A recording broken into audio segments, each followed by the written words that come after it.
Uma listinha então das coisas que a gente já falou e as coisas que ainda ficaram algum tipo de dúvida. Vamos aproveitar aí para já matar essa lista. A gente viu a questão do xixi, a gente entende que é uma dica importante porque a gente tem problema do xixi com os dois, então a gente vai tentar fazer esse caminho de levá-los a entender onde fazer o xixi e entender onde não pode fazer, porque a gente já viu que é importante pra gente também. Maravilha. O não gritar o não e nem o sai daí, que é uma coisa que a gente tem o hábito de gritar com o cachorro e verbalizar muito e não agir. E assim, o conduzir manualmente não é um hábito nosso, a gente praticamente não encosta neles quando a gente quer conduzir ou tentar corrigi-los, a gente vai muito na voz e eu acho que é uma coisa que a gente pode tentar também. Vocês vão sentir que é mais gostoso até pegar nos próprios filhos de vocês. Poder pegar o cachorro mesmo, né? Vem aqui, vai ali, é mais gostoso. Como a gente está nessa fase da pandemia, a gente tem essa questão do medo da Lola, dos humanos, então assim, é uma dúvida que a gente ainda vai conversar bastante, eu acho que aqui.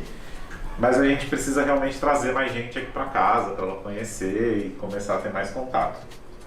Aí tem algumas dúvidas que a gente tem em relação à Lola, que a gente fez a nossa listinha aqui, né?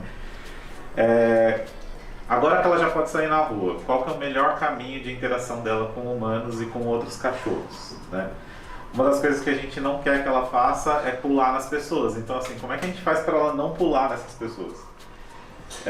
Que tipo de reação a gente tem que observar nos cachorros quando estão chegando nela para que a gente possa, de repente, protegê-la, porque a gente leva muito o Zuko na praça e né, deixa ele meio que se virando e tal. Então, com ela, como é que a gente faz? A gente tem que entrar na frente dos cachorros, protegê-la dos cachorros. Que tipo de observação a gente tem que ter nos cachorros e em relação a ela, para tentar fazer uma boa leitura e evitar algum tipo de trauma, né? Uhum. Como que a gente pode fazer para ela não ir com tanta sede ao pote? Né? O Zuko... Comida? Não com comida, mas com pessoas e com cachorros. Pessoas e cachorros, porque eu acho que agora é o momento que a gente consegue cortar. Ela não está nesse momento de fazer isso com os cachorros, mas ela faz isso com o Zuko. Sim. E com as pessoas também não. Mas se ela começar a se empolgar, que é o caso do Zuko, né? Que Exato, ela vai acabar aprendendo com o irmão. Exatamente, de gerar essa ansiedade a gente conseguir cortar. Tem mais alguma dúvida relacionada ao passeio? Não, de passeio acabou. E aí o último... como a gente sabe que eles são dois salsichas, né? O Zuko a gente já treina bastante a questão da rampa. Ainda assim é muito difícil, né? A gente quer saber como a gente reforça o uso da rampa com ela. Qual que é o melhor caminho? Maravilha. Uma das principais coisas que a gente vai ter que levar em consideração para que ela já entre muito mais na questão da educação e não seja educada pelo irmão, seja educada por vocês, é exatamente essa questão de liderança. Vocês têm que ser o real professor, o real líder, o real, a figura máxima de respeito e não o irmãozão, tá? Como que a gente faz isso? Continuando os treinos que vocês já vêm fazendo com o Zuko, só que com ela também, fornecendo todas as coisas necessárias que um cachorro precisa, que vocês já fazem muito bem, mas fazer com ela cada vez mais também, que é disciplina, exercício e afeto de forma equilibrada. Nem mais de um, nem menos do outro, tem que ficar bem equilibrado, tá? E uma coisa que eu falo muito que é assim, que é muito importante, aí voltando um pouquinho para a questão do passeio. A maioria das pessoas está acostumada a simplesmente conduzir o cachorrinho, o gato, a ave, qualquer animal que seja, pelo passeio afora. Só conduzindo, acompanhando lá. Quem está liderando? O cachorro.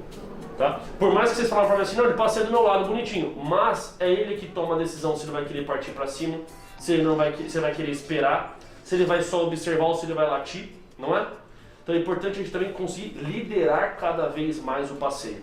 Então o que é legal? Vocês não falaram que o comando na rua já está bacana? Ele já está respeitando o comando bacana na rua? Começar a treinar cada vez mais ela? Mas pensa comigo, se ao invés de você estar passeando com o seu cachorro na rua, ele viu outra pessoa ou outro cachorro e já saiu desesperada, você pede para ele, fica. Senta e fica, aguarda. Quando ele realmente mostrar que a energia foi dropando um pouquinho mais, ok, pode ir lá cheirar. Por mais que ele vá ansioso, ele respeitou uma figura de liderança. Com o tempo ele vai começar a perceber, então, para eu poder fazer isso cada vez de uma forma mais gostosa, eu tenho que respeitar cada vez mais. E não adianta querer fazer por conta própria. Certo? A gente faz bastante isso com ele quando a gente vai atravessar a rua. Toda vez que eu chego na esquina eu paro. Mesmo que não esteja passando Sim, carro nenhum, perfeito. a gente para. Toda esquina vira um treino, não é? Exatamente. Sempre falo isso. Toda esquina vira um treino. E por que não toda pessoa vira um treino? Depois todo cachorro vira um treino. Depois fazer essa prática mesmo. E aí- Porque assim, às vezes a gente chega numa pet shop que a gente já conhece, a gente libera o cachorro. A gente solta ele da guia e aí ele fica na festa doido, dele. alegre, exato. E aí Mas- é um grau de excitação muito alto. Uma coisa que é muito legal também, chegar alguns dias nesse mesmo pet shop e não soltar. Depois que já tiver de boa cheirado todo mundo, numa educação, seguindo uma disciplina, aí sim você solta. Para ele poder alcançar o que ele quer, primeiro ele precisa provar pra gente que ele sabe o que é o certo. Entendeu? Entendi. Depois ele pode fazer o que ele quiser, porque ele já sabe o que é o certo. Acabou. Você não tem mais problema com o seu cachorro. Em nenhum lugar. Porque o pet shop deve ser o lugar mais É um dos lugares que excitante. ele mais gosta, porque a gente deixa ele cheirar tudo. Mas ele depende libera. também. O pet shop onde ele toma banho, Hum, ele odeia. entendi. Normal. Normal. Pô. É verdade. Que você pensa assim, se ele não foi bem sensibilizado com o banho, é uma situação que ele odeia. Então ele odeia o pet shop. Então é legal também já fazer um trabalho para ele começar a gostar do banho. Às vezes trocando o pet shop ajuda também. Sim.